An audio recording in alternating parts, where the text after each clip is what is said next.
Pour les fonds de venture capital, un des moyens de sortie du capital des entreprises qui appartiennent à leur portefeuille est de les introduire en bourse. Ces introductions ont-elles des qualités particulières? Megginson, Melles, Sampagnaro et Verdoliva s'attachent dans une étude publiée par le Journal of Corporate Finance à montrer que les firmes financées initialement par des venture capital sont moins exposées au risque de défaillance après leur introduction en bourse. Quelles en sont les raisons? Meilleure sélection initiale et ou meilleur suivi et conseil dans leur développement postérieur. Pour répondre à ces questions, ces auteurs étudient l'ensemble des IPO réalisés sur les bourses américaines entre 1990 et 2007. Leur échantillon porte sur 1593 introductions, dont 438 concernaient des entreprises supportées par des fonds de venture capital. Les opérations et leurs caractéristiques ont été identifiées à partir de la base Thomson ONE. Les données financières et comptables proviennent essentiellement de la base Compustat. Des données plus factuelles, comme l'identification de l'âge des firmes, ont été collectées à la main à partir de Factiva. Les auteurs utilisent 4 indicateurs de défaillance. Le Z'' score de Altman, publié en 1995, le ZM score de Zbignieski, publié lui en 1984, le O-score de Olson, datant de 1980, et un ratio comptable capitaux propres sur actifs totaux. Les 3 premiers sont des combinaisons linéaires de ratios comptables. Par exemple, pour le Z d'Altman, à partir des ratios fonds de roulement, réserve et EBIT divisé par le total actif, et capitaux propres sur le total des dettes. Le ratio Z de Altman et le ratio de capitaux propres sont des indicateurs de bonne santé. Plus la valeur est élevée, plus le risque est faible. Alors que les scores ZM et O sont des indicateurs de faible santé financière. Valeur élevée, risque fort. Concernant l'impact des venture capitals sur le risque de défaillance ultérieure des firmes qu'ils ont portées jusqu'à leur introduction en bourse, les auteurs privilégient d'abord les différences entre les IPO supportés par les venture capital et les autres.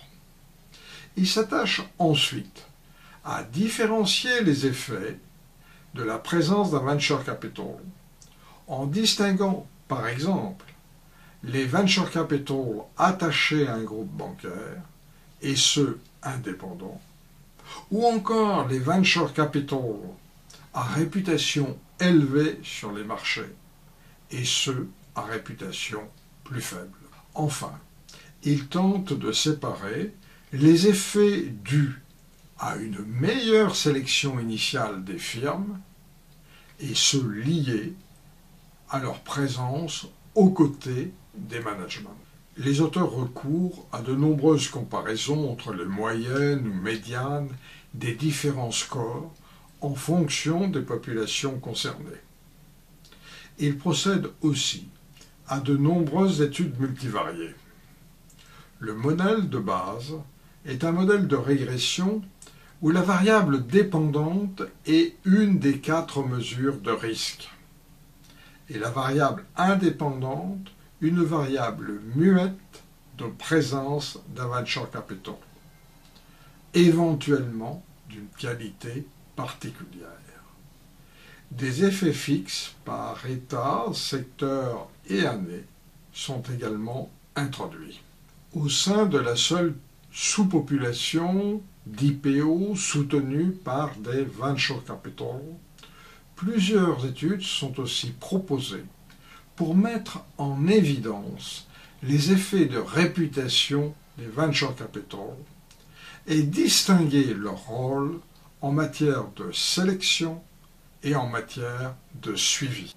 Ainsi, Megginson, Melles, Sampagnaro et Verdoliva mettent en évidence que les firmes qui ont été financées au niveau de leur capital par des venture capital ont un risque de défaillance postérieurement à leur introduction plus faible que les autres.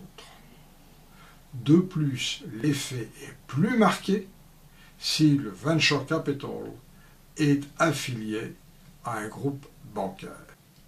Par ailleurs, cette baisse du risque de défaillance est à la fois le résultat d'une meilleure sélection initiale des firmes et de tous les supports financiers et non financiers procurés par les venture capitalistes.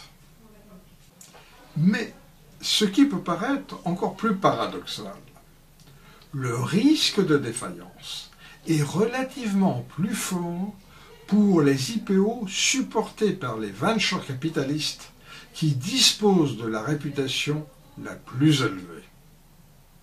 Selon les auteurs, la raison ne tient pas à des performances opérationnelles plus faibles, mais au fait que ces venture capitalistes acceptent de financer des firmes plus gourmandes en immobilisation et en conséquence plus financées par de la dette.